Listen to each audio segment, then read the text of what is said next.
Welcome back. In this video we will continue exploring the topic of opponent's resources, and we will focus on several other ideas when it comes to the possibilities that your opponent has and that you have to take into consideration before you make your move. So these ideas will be somewhat more covert or hidden than what we usually look for. So we will look at some counterattacks, intermediate moves, some hidden resources, and multiple threats that might arise in certain positions. As we know, chess is a game that can be decided in one move. So even if you have accumulated some positional or material advantages over the course of the whole game, if you're not careful in only one move, all of your efforts can be wasted. So this is why it's important to always keep track of your opponent's resources, and sometimes even actively look for them, even though they may not seem obvious. So here I would like to start with one typical way that we miss our opponent's resources. We see a good move, and then we just don't fully calculate a certain variation, and this variation often involves what I like to call moving parts, which is basically suddenly pieces start changing squares, and you just, since you haven't calculated the variation fully, you forgot that just one change, so if the piece just leaves the square, it brings a whole new set of tactical possibilities for your opponent. So let me show here what I mean with this example here. So it is black to move in this position, quite a sharp position, imbalanced material. But we could say that the position is roughly balanced, since white is well centralized, but after all, black has a piece or two pieces for the rook, and also black king is a bit exposed, so indeed it's hard to give a final evaluation of this position, but both sides should be tactically careful. White should be careful because he is pinned. As we can see, his rook is pinned, and black should be careful because his king is exposed. And so in this position, first of all, let us see what white would like to play. Well, if white takes on c5, we can take back with the bishop, and then he cannot take on c5 because he's pinned. The most he can do is to give a check, queen g5, queen h5, perpetual check. So if black plays for a win in this position, and I see no reason why he wouldn't, then he would consider some move where this rook takes c5 is not possible. So there is a move knight e4, it's a tempo. There is a nice move knight e6, so a good positional move because the knight is well placed there. And there is also one move that comes to mind immediately because it's a strong attacking move, rook d8. At least it seems like a strong attacking move. We are putting pressure on the pinned rook. And it seems like white should just reply with rook d1. And then black can go maybe knight e4, or not knight e4, knight e6. And this seems like a small improvement compared to the immediate knight e6. However, after playing rook d8, we should also consider opponent's resources quite seriously, and rook d1 is only one part of the puzzle here. There is also another way to protect the rook on d5. There is this move rook takes c5 that we mentioned just earlier. And when the bishop takes on c5, this is what I said. Parts are moving, right? Pieces are in movement, so there is some tactical tension in the position now. And you see that the rook is on d8, so I'm not making moves on the board just for visualization purposes. So since the rook is on d8, now white can give queen g5 check, and this is a double attack on the rook, and white, wherever black king goes, white picks up the rook, queen d8 on the next move, and he's winning. So rook d8 is a blunder, and in this game, played between grandmaster with white and international master with black, black played the move rook d8, and after rook takes c5, he resigned. So he missed this because he forgot that in his mind, basically, when he was visualizing this position, he forgot that this queen g5 check comes with also a double attack because the bishop has moved from e7 and the rook has moved to d8. So sometimes mistakes can happen in this way. We just miss our opponent's resource because in our mind we have not seen that some pieces have moved or will move over the board. Another example is here. So we are looking from black's perspective. Let's take a few moments to get acquainted with the position. So black should be better here. It looks like a very good Sicilian for him. He has a great outpost on e5. White has backward pawn on c2. Also his king looks slightly more exposed in the long run. But on the other hand, there is this pressure on f7. So this has to be, black has to firstly make sure that there is no tactic connected to the f7 pawn.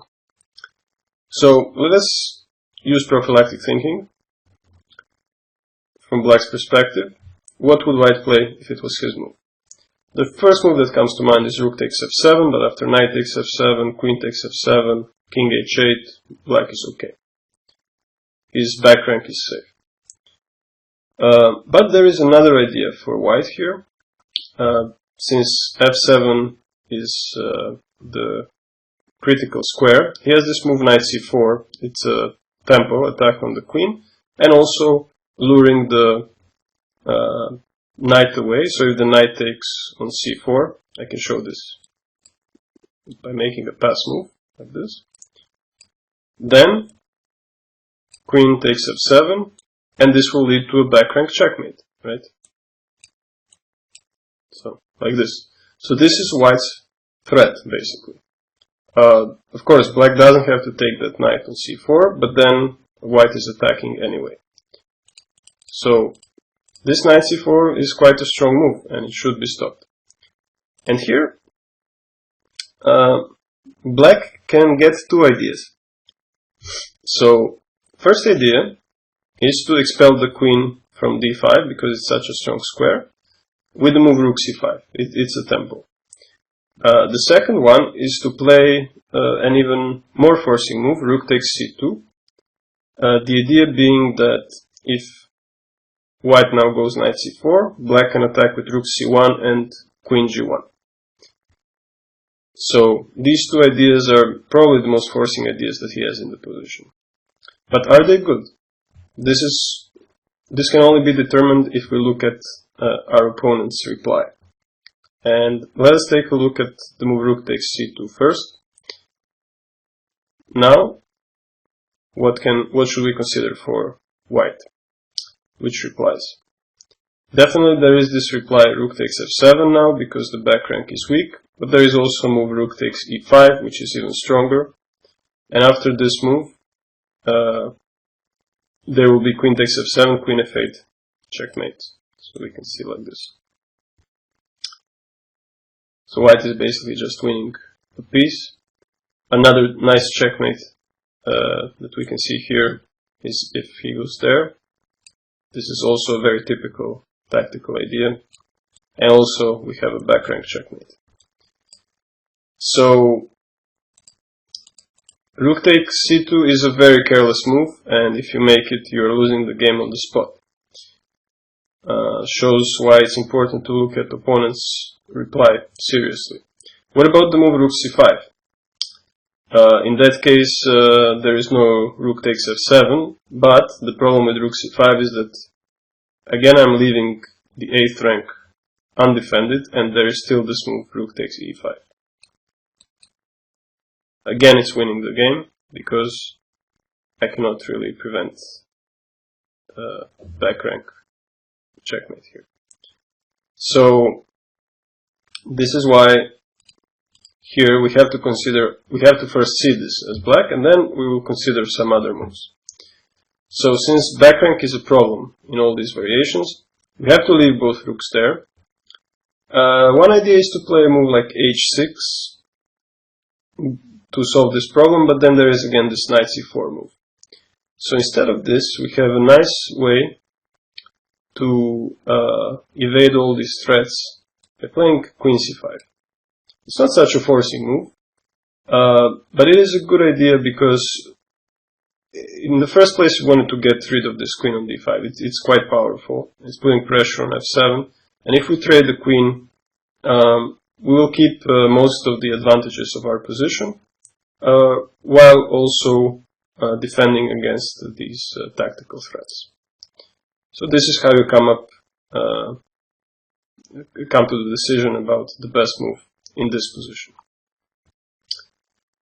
Alright, let us take a look at slightly different examples. Here we want to show the idea of intermediate move. And this is a very common idea in tactical puzzles. So here we have a simple position. It is white to move. So his knight is hanging. And his position is also slightly worse. Because, okay, black has the bishop pair, and these pawns like h4 and e5 are more weak than strong. So definitely there is some defense ahead of him. And so he might, besides of course moves like knight e3 and knight f2, he might also consider rook d4. Because if we trade the rooks, this might increase white's drawing chances. So before playing rook d4, let's consider what black can play. Let's consider his resources.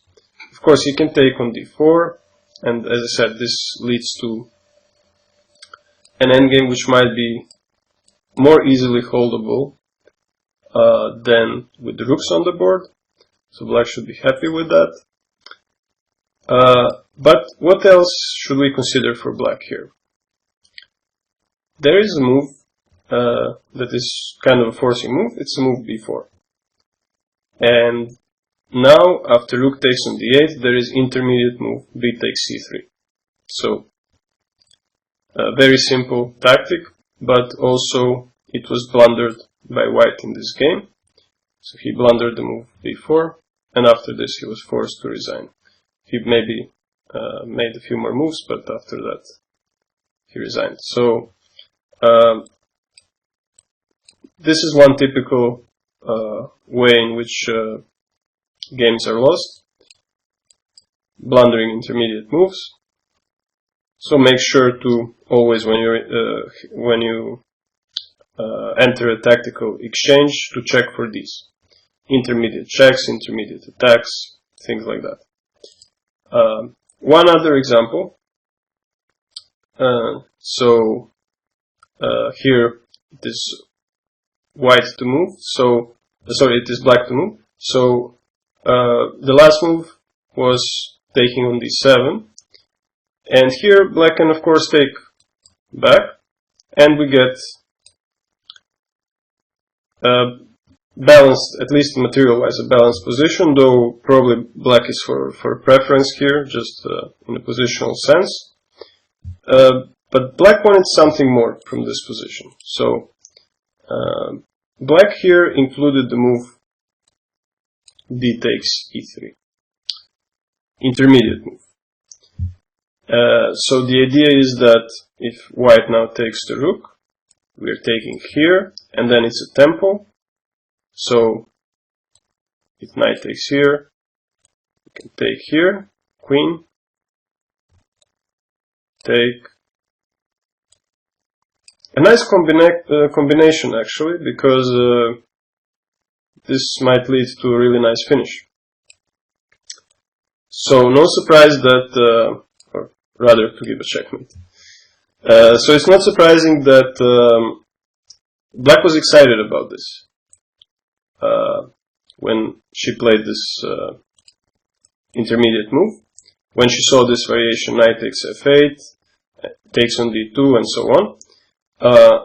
However, she missed an intermediate move from her opponent. And it's a very simple move, actually. The knight is hanging, so why wouldn't I take here? And the problem for Black is she lost the track of the piece count. So here already Black is up white is up 2 pieces. And now, if I take on d7, I'm just down a piece. Knight takes d6. So I have to take. But now it's a different story, because this threat is not very strong anymore.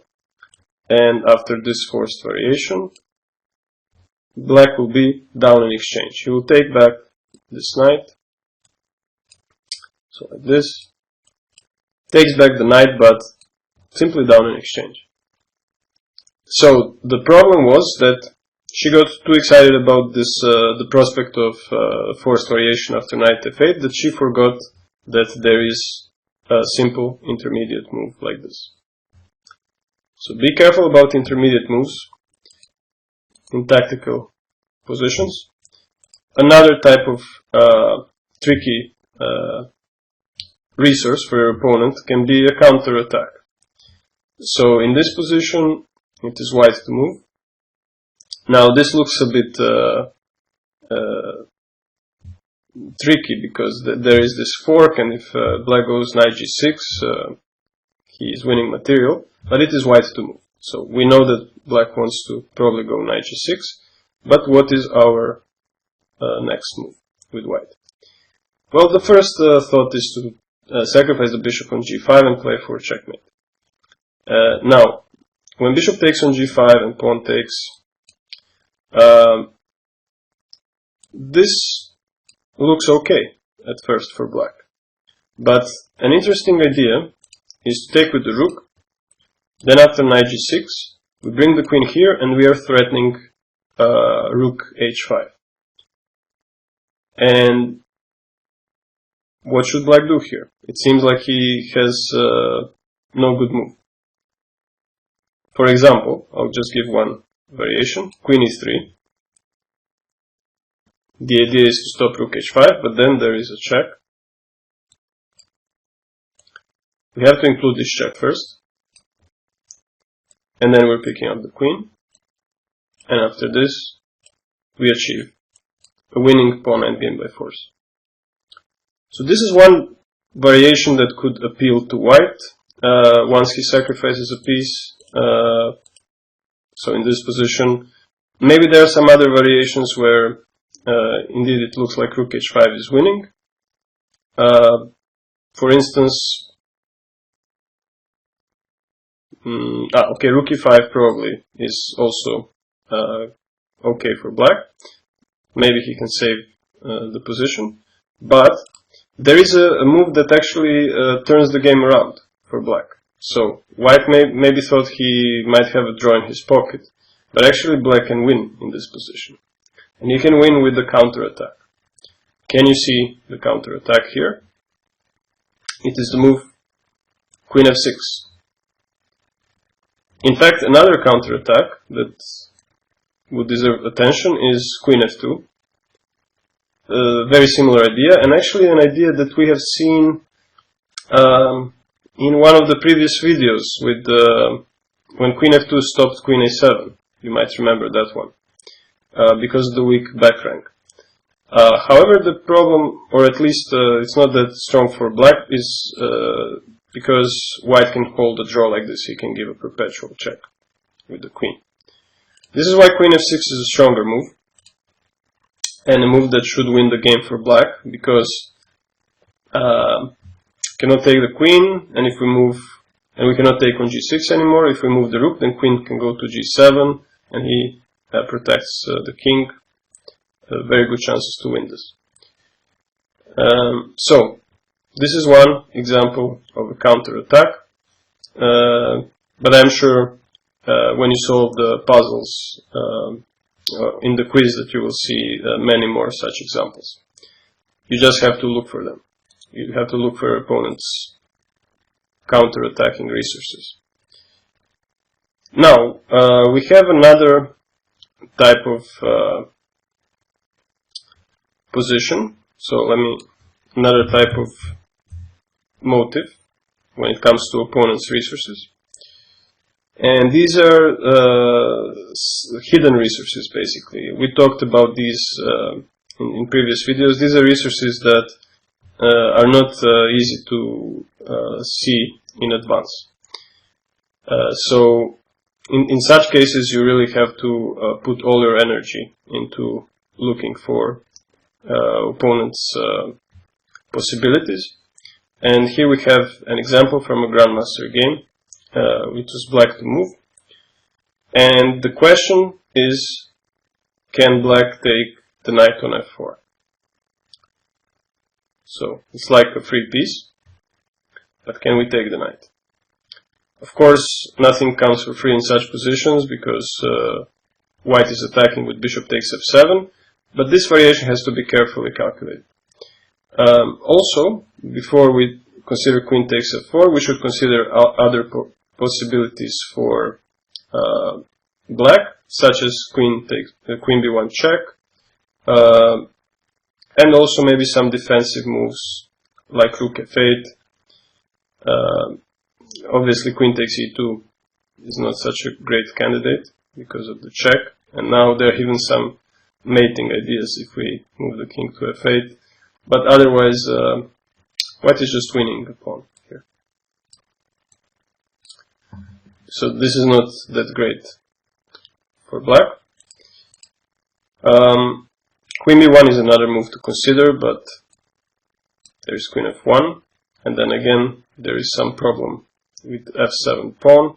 For instance, if we go like this and play rook f8, there could be a move like knight g6, which wins on the spot. So, not an easy situation for black. A critical position. Queen takes f4 becomes very tempting now that we see that all the other moves are losing. Though we should still definitely keep rook f8 in mind, because in this case, knight g6 doesn't work. We can take on e2. And if he takes the queen, we have a tempo, knight e4. So we're attacking the rook. So this might still be playable. And we should keep this as a backup option. But queen takes f4 has to be calculated first. So now let's see what happens. And this is a long variation, so I will make moves on the board. So queen takes f4, bishop takes here, check. The only square is h7, otherwise I lose the queen. And now, with bishop g6, he doesn't accomplish anything, but he can include the queen in the attack. So first he can start with this and give a check with the queen. So queen c2. What to do now? g6. There is also bishop f5. So maybe this is the reason why we should start with queen c2 here. Let's start here. This way, there will be no bishop f5. And if bishop goes to e4, this is the winning move. Bishop g6, using the x-ray. So we can take with the queen, and then the next move is rook c8. It's a very tactical position, so this is why we need to pay attention to opponent's resources on every turn. And here with queen c2 we are also making basically a double attack, so he can't go king h8, it will come with a check. However, he can play this move g6. Now in this case, I can take 3 times on g6, Now first, should I take on c8 or not? This is another question. Let's see if we take, to simplify a bit. Okay, and now the question is how to take on g6. This is the critical position. So we can take with the queen. This looks like the best move by far, but the question is, after king h8, what's the follow-up? What do I have after this? It's no good check. We're down a piece. And also there is a checkmate threat on c1. So there is nothing here. If bishop takes on g6, then the problem is, after this, if we are trying to win material like that, this is hanging. Also no good for white. So far everything looks great for black. But what about knight takes g6? This will be a discovered attack on the queen.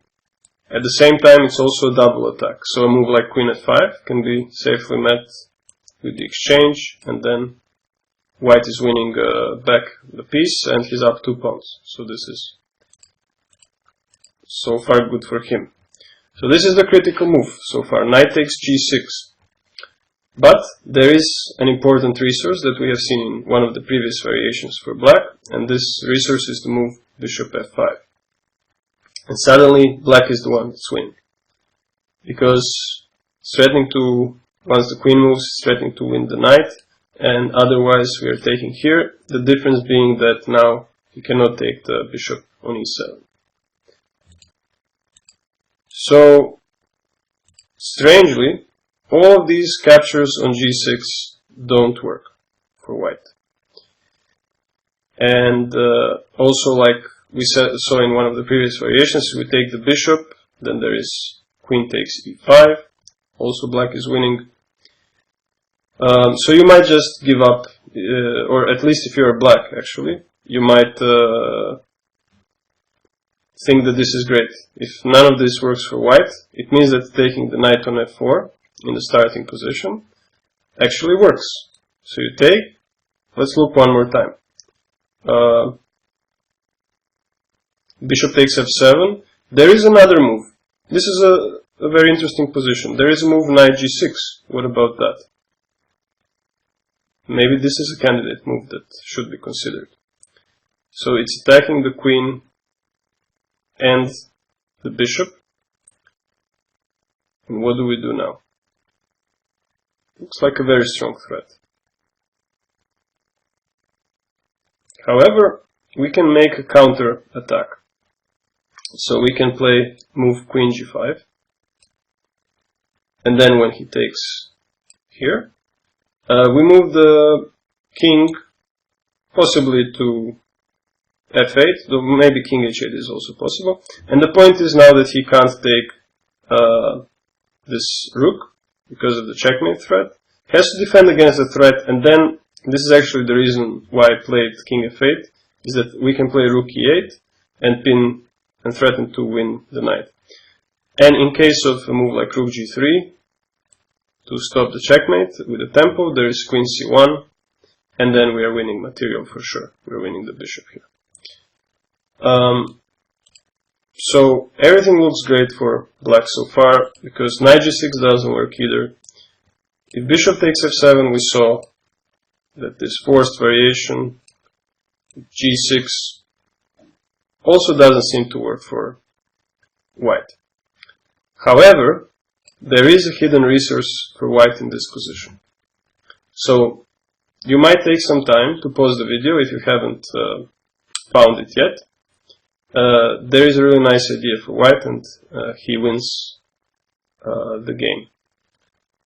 And this move is another check that no one would consider, really, at first. Everyone would consider taking on g6, but this move actually decides the game. The point now is that wherever you go with a king, the geometry works for white. So here it's checkmate on f7 with queen or with the knight. If you take with the knight, same story, now knight f7. And if you move your king, I'm going to have queen g6, or if you go there, I'm going to have knight g6. So simply a fantastic move. Bishop g8, very easy to miss, it's a hidden resource. And if you think about it, if we come to the starting position all the way here, it's not easy to anticipate with black that at the end of the story there will be bishop g8.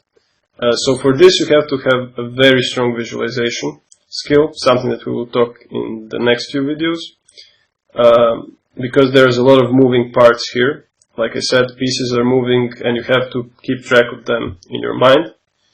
And this is why it's worth practicing this visualization skill, so that you can see such nice variations in advance. Alright, this was a very instructive and interesting example. Let us see a slightly simpler example though. So here we are looking from black's perspective. And here, what would you play with black? So here it's the most natural move to make is knight e4, of course. It's a tempo and it seems like we are winning material. But before we play the move, it looks very tempting. Before we play it, let's consider our opponent's resources seriously. Because let's say that this happens in a game. Do you think that your opponent would just, if you play a good opponent, of course, would just play like this and give you an opportunity to win the game on the spot with knight e4? So we should not be too hasty with this decision. So let's see. When we play knight e4, it's a discovered attack, the queen is hanging, and then knight takes c3. What can white do? He has a check. Queen takes g7, king takes g7, knight takes e4, but we can just play f6 and we're up on material. No other checks. Other captures don't seem to work. So knight is on e4, queen takes on e7, knight takes e3. So what can white do? There is a counterattack, the idea of counterattack. And let's see which counterattack white has here. There is this move, knight d5. The point is that I'm threatening a checkmate on g7 as well as knight takes e7, forking king and a queen. And bishop takes e5 is forced then. And then we have this knight takes e7 fork, and we can show this now. So bishop takes, we have a fork. And when the king comes here, this is once again proof why we have to look at checks first. So we look at check before taking the queen. Then we take the queen. And at the end of the day, this knight will escape whether it's e7 or d6. And as a result of this combination, it's not black who has benefited, but actually white. White was up a pawn at the start, and now he's up 2 pawns on the queen side. So this endgame should be winning either way for him. And you see how easy it is to fall for the trap if you miss your opponent's counterattack. So knight e4, knight d5, a very nice counterattack. Instead, if black makes a move like rook e8 to protect the pawn, he still has very decent compensation in this position, so the game goes on. And let us see one more example here. I really like this one. Shows a lot of nice ideas, tactical ideas. So here it is black to move, and this is a position where your opponent has multiple threats, and you have to be very tactically alert to his resources. So first of all, we start with what our opponent would play if it was his move. And when you look at the position a bit more carefully, you will see that knight f6 is a threat. And then is winning the knight on h7, with probably a mating attack after that. And when you ask when you think about the candidate moves for black here. Since there are no checks, the first move that comes to mind is queen takes e4. And if you think that with this you solve the problem of knight f6, like this, you would be wrong. So this position itself is okay for black, but let's come back here. Is knight f6 the first move to consider for white in this position? No, you have to consider checks, right? This is why I'm always stressing this. Always consider checks first. And there is a really strong check. Temporarily sacrificing, getting back the piece, and this endgame, once white brings his king to the center, is winning for him. So queen takes e4 is a blunder because it's missing this resource that white has, the queen sacrifice. Alright, then how to stop knight f6? The next idea is to play the move queen f2, because that way it stops knight f6. But here comes another problem. If you missed initially that white has another idea here, knight f8, you play queen f2, after knight f8, you're in trouble again. You can't take the knight, and then there's no way to stop this in a good way. Let's try this move queen f3, for instance. Can this work? The problem with queen f3 is that we can probably take this with a check and then continue the attack with moves like queen h6. So another idea could be just to take the piece. Maybe this is surely simpler. So queen f2 doesn't work because of knight f8. And now you have, of course you should see this in advance before you make any moves. That there you have two threats, knight f6 and knight f8. So maybe you get an idea to get your king out of the pin. So in this case you go king g8. But does it solve the problem? No, because you have to see another resource that he has. I mean, it's the same move, but it's a different idea with this move. So it's not to pin the knight, but it's actually to create the mating net here. And now check is, of course, the first move that we should calculate, but it doesn't work because here he can cover his king. And this is winning for black, probably. But, as I said, we can create a mating net with a move like queen d7, and then rook h8 is impossible to stop if king g8. So now if rook f8, queen g6, this will be a checkmate now. Now there is no rook f7, and finally we have a checkmate. So king g8 here fails too. How does black then stop knight f6 or knight f8 threats? It seems like we have exhausted all of our moves, but actually there is a great way to protect the h7 pawn, the h7 knight. It does seem like a pawn, with queen a7. And somehow this X-ray defense works perfectly because he can't go knight f6 or knight f8. We're just taking the knight, but at the same time it also traps white knight. So instead of losing, now black is winning with this very nice backward move. Another example of backward moves. We have already seen this in previous video.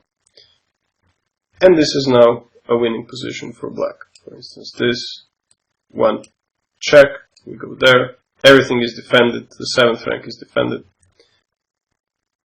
and that's it.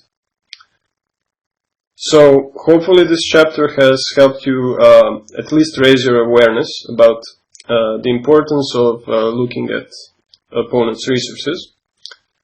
In these videos so far we have covered the three basic steps when it comes to calculations. So prophylactic thinking, candidate moves, and when you look at candidate moves, you should always start with the forcing moves, check, take, attack. And the third step, as we saw, checking opponent's replies, looking for his resources. This is basically the calculation process in a nutshell. So it happens on every single move. It's not only on the first move. So you can do it on the second move and the third move. And if you calculate even further on the fifth or 10th move, depends on the position. And in order to get to these deeper levels of calculation, you need to improve, or you need to have a very good visualization skill. So the next topic in the course will be visualization. And we will see many examples, and you will get a chance to practice through the quizzes your visualization skill. This will be slightly different compared to the videos that we have, or at least the way I have presented the videos so far, in that I will move the pieces less. So initially I will just show the variation without moving the pieces, and only after that I will show the actual moves on the board. So I suggest when you go through these videos in the visualization part, that you also pause them if you need to, and try to really practice your visualization by not moving the pieces if you are using the board, but just try to see that in your mind.